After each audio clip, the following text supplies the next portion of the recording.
Esta obra literaria cautivadora te invita a sumergirte en una trama intrigante y llena de misterio.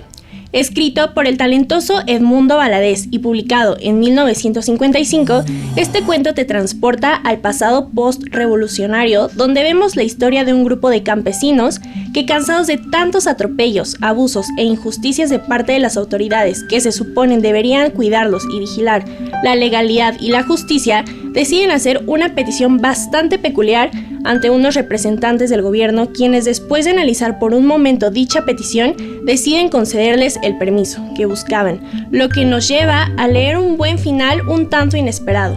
Así que quédate aquí, en Cultura al Derecho, para que nos acompañes a analizar esta obra con la maestra Trilce Ovilla Bueno. No le cambies.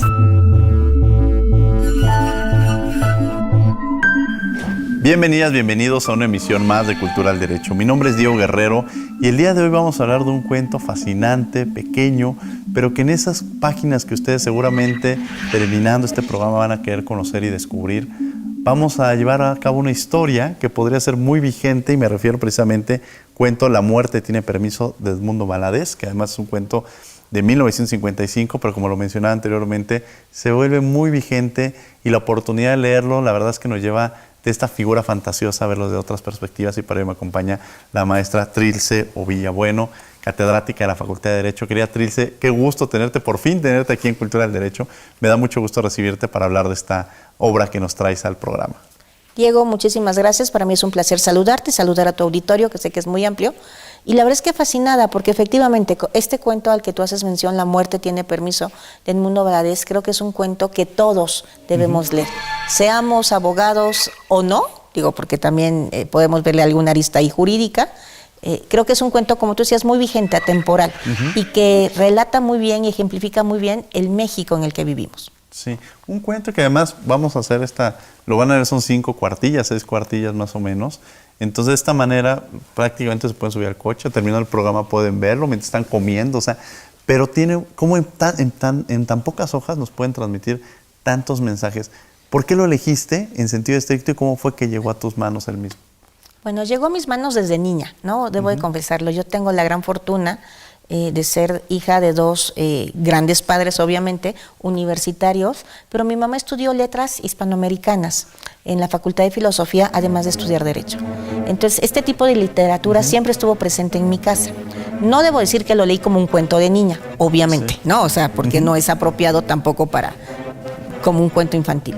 Pero lo leí muy joven, o sea, llegó a mis manos, y de hecho yo lo utilizo también en mi clase de Derecho, ¿no? Cuando hablamos de cuestiones de conceptos de justicia, ahorita platicaremos un poco de ello seguramente, lo traigo mucho a colación porque el cuento básicamente versa sobre la petición que hace un grupo de campesinos en una asamblea ejidal para castigar por propia mano, hacer justicia por propia mano al presidente municipal, que ha hecho una serie de improperios y ha estado actuando al margen de la ley, ¿no? Entonces, es un tema que es muy vigente, que nos ayudó mucho a ver esta cuestión de justicia, qué entendemos por justicia, si es apropiada, si no, y luego, para efectos de mi clase, aterrizarlo ya en el marco jurídico, si esto es o no posible.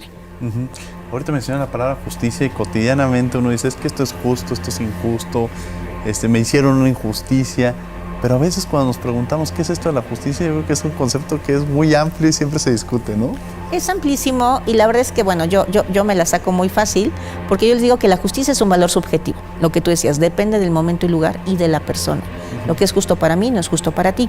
Pero regresando al cuento y haciendo este símil de la justicia, también por eso es que me gusta mucho, porque nos permite ubicar distintas concepciones de justicia, cómo se pueden ir aplicando y si son vigentes. Como tú bien lo sabes, o sea, si yo te pregunto qué es la justicia, pues Ulpiano me va a decir la constante y perpetua voluntad de darle a cada quien lo suyo. Y uno que vive en la área de la filosofía del derecho es una de las definiciones más aceptadas porque nos permite justificar cualquier orden social. El problema, Diego, y tú lo sabes mejor que yo, es definir qué es lo suyo de cada quien. Claro. Entonces nada más movemos la pregunta, ¿no? De lo que es justo a qué es lo que le pertenece. Y ahí se vienen desarrollando otra serie de paradigmas que siguen siendo vigentes, pero que también tenemos que cambiar.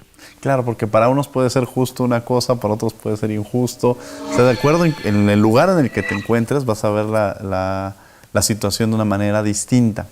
Me llama la atención en esta figura que ya estamos hablando sobre esta figura de la justicia, sobre cuando alguien quiere hacer justicia por su propia mano, ¿no? Esta parte que además está muy englobada dentro de este cuento, ¿no?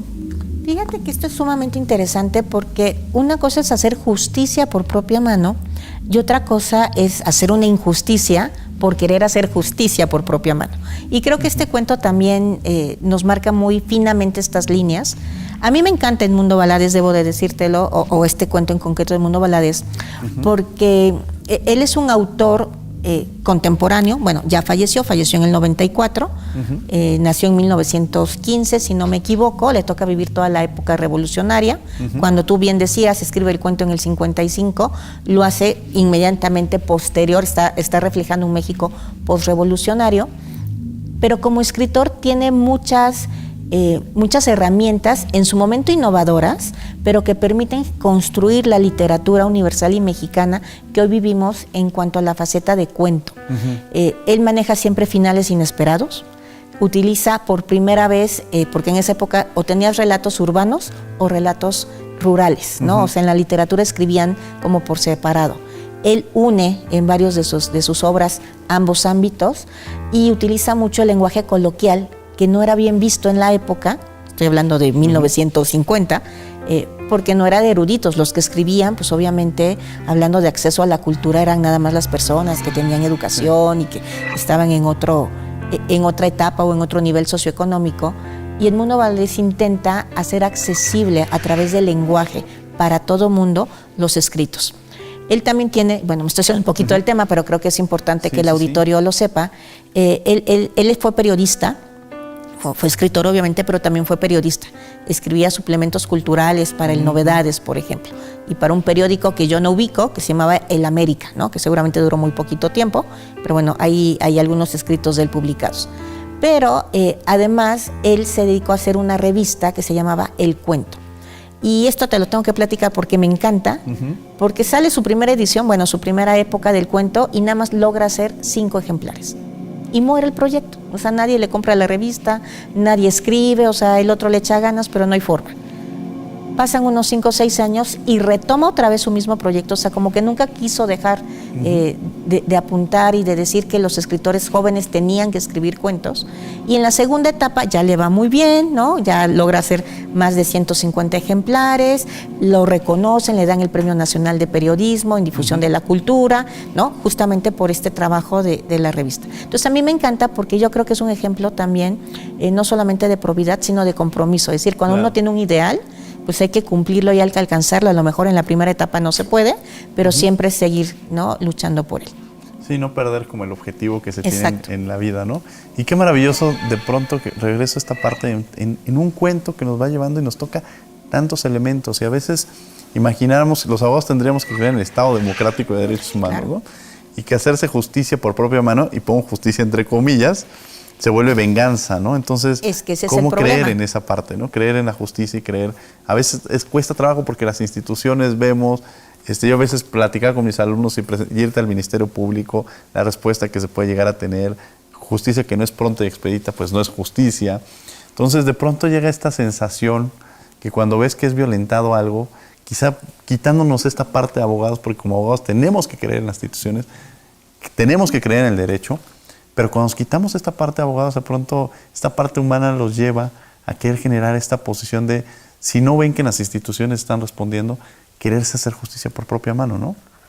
Pero vuelvo al punto, no es justicia. Sí. Porque tú lo decías muy bien, puede convertirse en venganza. Claro.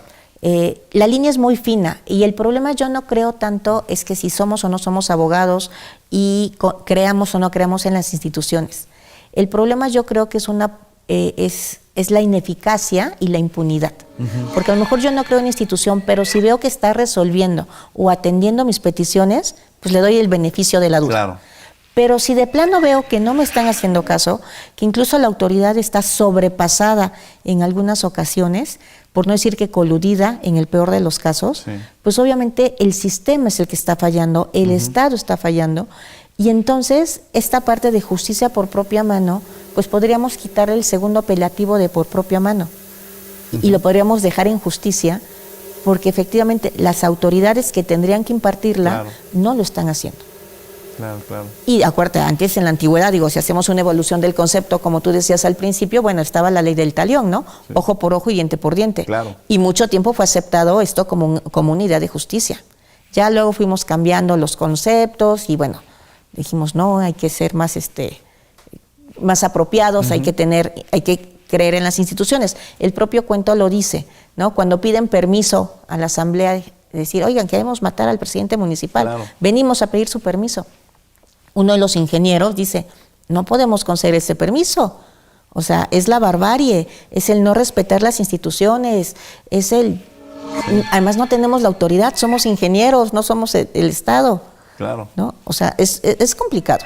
Y justo en esta parte es que la violencia o la venganza, pues es precisamente en torno al presidente municipal, a la autoridad. O sea, no es de que resulta que hubo un vecino que se robó algo de mi casa, ¿no? Sino es toda esta serie de actos violentos que además no es a una persona, sino se llevan realizando en diversos aspectos, pues genera esta cuestión de que no es lo mismo cuando lo lleva un particular a cuando la autoridad lo está ejerciendo, ¿no, Teresa? Que es doblemente complicado y doblemente grave. Y que lamentablemente, mi querido Diego, no es algo que sea exclusivo de una realidad mexicana, ¿no? Estoy pensando en otra obra literaria que seguramente tú conoces muy bien, Fuente Ovejuna. Claro. ¿No? Recordarán quién mató al comendador. Sí. Fuente Ovejuna, señor.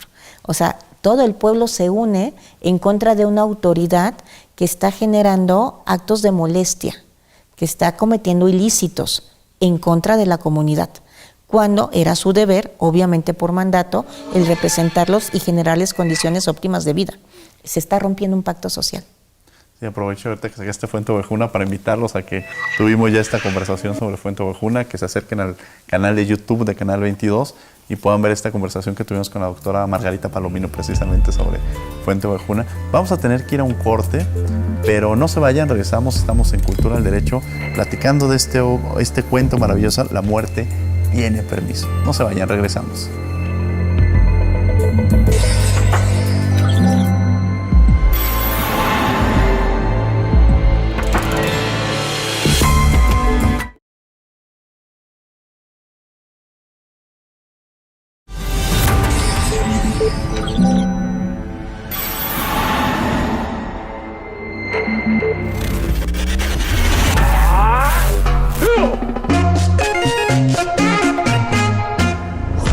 Los linchamientos se refieren a los actos de violencia cometidos por una comunidad para castigar a presuntos delincuentes, prescindiendo del sistema legal establecido debido a la desconfianza hacia las autoridades, percepciones de impunidad y respuestas ineficaces ante la delincuencia.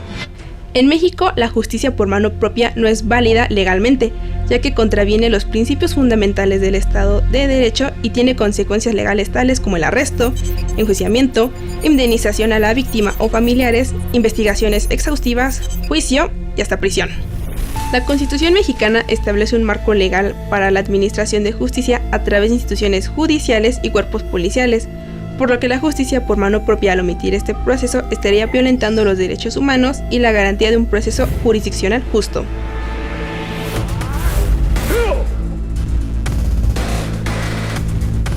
Estamos de regreso en Cultura del Derecho platicando sobre el cuento La muerte tiene permiso y me acompaña la maestra Trilce Ovilla, a quien le agradezco que esté con nosotros y que en el primer bloque hablamos de diversos elementos de la justicia, del derecho, de cómo surge este cuento, sobre todo el autor, que también es muy importante a veces conocer cómo surge y además cómo se va describiendo una obra y lo que había hecho anteriormente, ¿no? Esta figura que es periodista nos permite conocer un poco de cómo se llega muchas veces a la obra y no verla de forma alejada de lo que representa incluso también la época.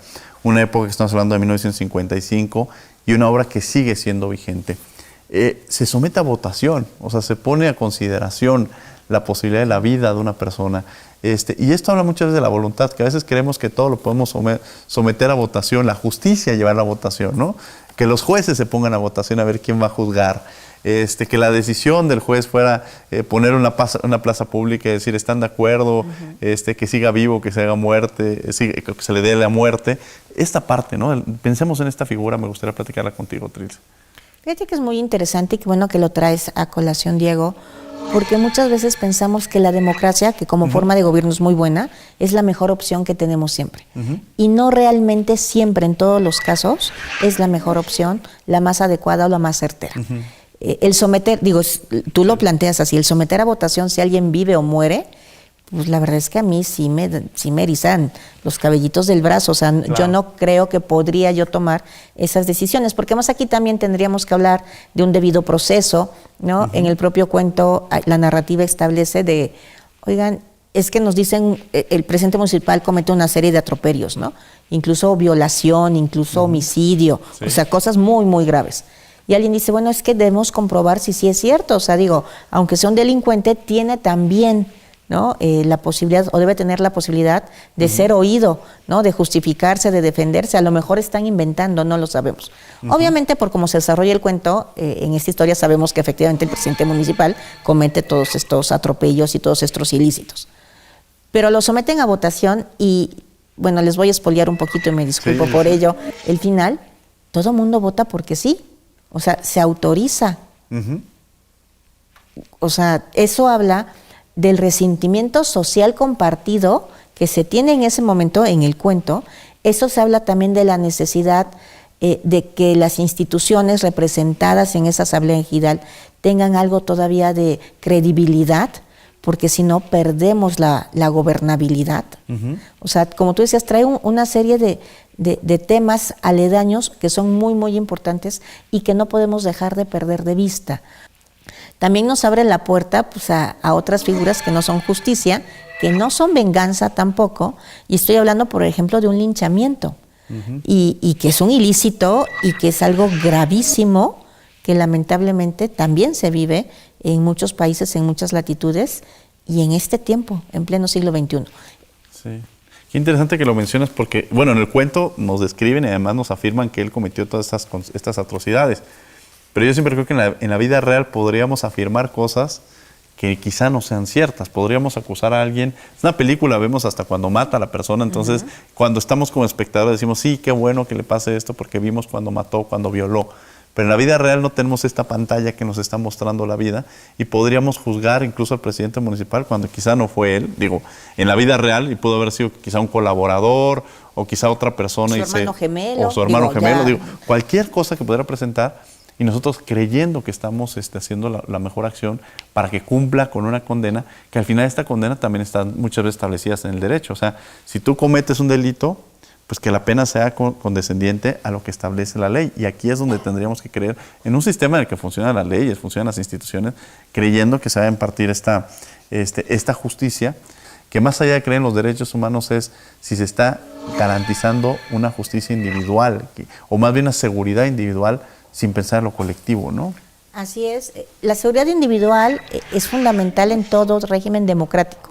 Por eso es que cedemos parte de nuestra potestad al Estado para que nos las garantice. Claro. Cuando falla esto, el sistema y el pacto social que platicábamos hace rato se empieza a romper y empieza a generar estos surcos donde se pueden meter, lamentablemente, pues actos, por un lado, por parte del Estado, actos de autoridad arbitrarios, y por parte de los gobernados, pues también cometer ilícitos como respuesta a estos actos de autoridad arbitrarios. O sea, la verdad es que hay una corresponsabilidad también. No puedo decir, el Estado no está cumpliendo, yo, sociedad civil, tengo el derecho a... No, porque efectivamente para eso tenemos instituciones, ¿no? Tenemos leyes, digo, nosotros somos abogados, mal haríamos en no creer en ellas.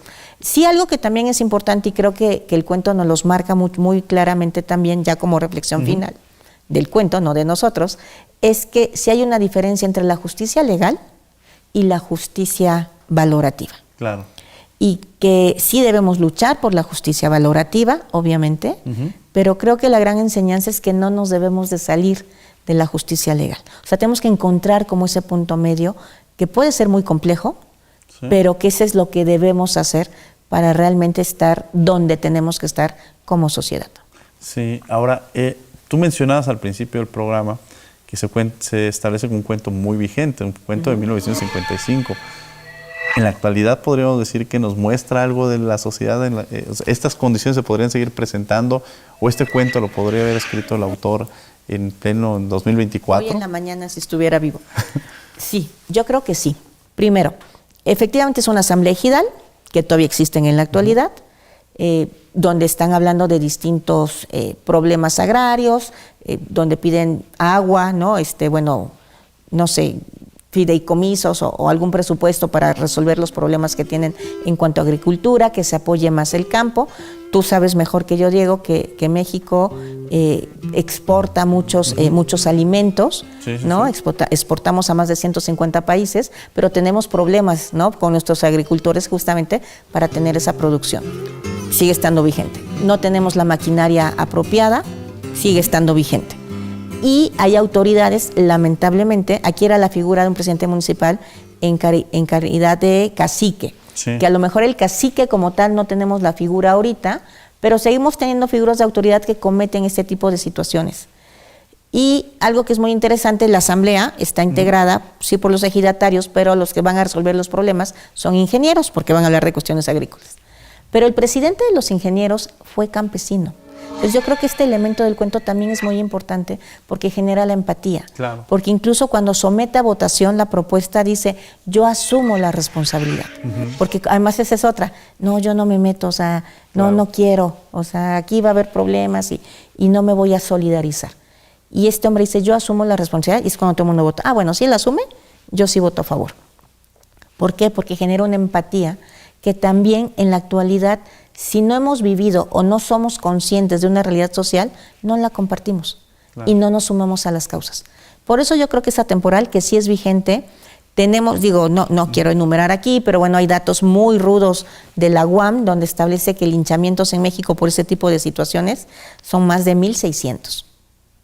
¿No? O sea, yo sé que 1,600 suena un número chiquito, pero si hablamos de actos fuera de la ley donde una persona es violentada, claro, ¿no?, por el pueblo, por supuestos actos contrarios a la ley, es gravísimo. Más de 1,600. Sí, no, se vuelve un número para reflexionar. Ocupando esta palabra reflexión, llegada a abundancia, pero ¿alguna reflexión, alguna enseñanza que quieras? Ya se nos ha terminado prácticamente el tiempo, pero este mensaje que le quieras mandar a quienes nos han visto el día de hoy, a quienes han seguido el programa y que seguramente terminando van a buscar este cuento y lo van a leer y que puedan tener estos puntos que tú nos quieras compartir para cerrar. Yo creo que serían 3 reflexiones. La primera y más importante, que lean lo que se les antoje, la cajita del cereal, la revista en el supermercado, pero que lean. La forma de difundir la cultura, de tenerla, es a través de la lectura, en mi juicio. Este cuento es una excelente opción. Que lean autores mexicanos, porque luego, digo, hay muy buenos autores extranjeros, pero luego no volteamos a ver la producción que nosotros tenemos. La segunda reflexión sería que hay que tener muy claro estos temas de justicia, ¿no? Que este cuento nos sirve para hacer una introspección, sí, de la sociedad en la que vivimos, pero también personal. ¿Qué es lo que nosotros hubiéramos hecho en ambas posiciones, como ingenieros y como campesinos? Claro. Porque eso nos va a permitir ubicar también cuál es el grado de responsabilidad social que tenemos y en función de eso generar una estrategia para generar una mejor sociedad. Y la tercera es que disfruten lo que hagan, ¿no? O sea que, sí, porque después de leer uno diría, no, bueno, ya la vida no vale nada, diría José Alfredo, ¿no? No, o sea, diría Cristina Pacheco, en Gloria esté, aquí nos tocó vivir, sí, ¿no? Pues vivamos con lo que nos tocó de la mejor manera posible. Qué bonito mensaje, porque creo que así tendríamos que llevar nuestra vida en todos los aspectos, en todos los lugares y en todos los espacios en los que nos encontramos. Querida Trilce, muchas gracias por haber estado con nosotros aquí en Cultura del Derecho y compartirnos este cuento. Gracias por la invitación. Muchas gracias. Desde luego los invitamos, los martes estamos en Radio UNAM, en 96.1 FM, en Derecho a Debate, para que nos acompañen en los diálogos que tenemos en diversas reflexiones jurídicas que seguramente podrán ser de su interés. Pero por lo pronto, les mando un abrazo muy grande y que tengan buen día.